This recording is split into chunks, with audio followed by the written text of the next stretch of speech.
Once upon a time, in the forgotten depths of a significantly run-down village, lived Omar. His abode looked as if it was frowning in existential angst, holding on to the sky like a broken kite. Omar, despite his poetic poverty, wore a smile wider than the Mississippi and a hope that the universe might just misplace a lottery in his lap. Every day, he trotted to the market, wobbling under the weight of optimism and a few odd jobs that barely earned him the butter to go with his bread. But hey, Omar was an artist at heart, romantically recycling his bootlaces and creatively economizing on toothpaste. Then came the day. While taking his standard expeditionary walk to nowhere in particular, he tripped, face-planting near an aged tree with more secrets than a grandmother's attic.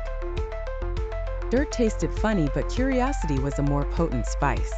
As Omar extracted himself from the forest's embrace, he noticed a suspiciously glittery, antique chest. A normal person might have called for help.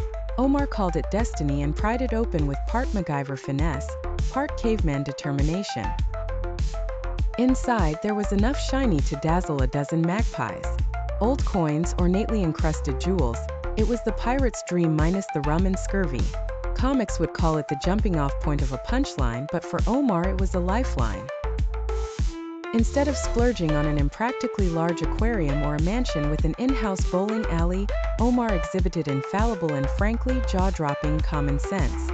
He invested in small businesses around the village because, well, buying everyone Ferraris wasn't practical on those roads. Years ticked by like clockwork on a caffeine high. Omar was now the village's unofficial Robin Hood, minus the tights. He had businesses flourishing everywhere: bakeries, carpentry shops, even a peculiar but successful business selling custom socks. Finally rubbing shoulders with the top percent, Omar still managed to look back without getting a crick in his neck.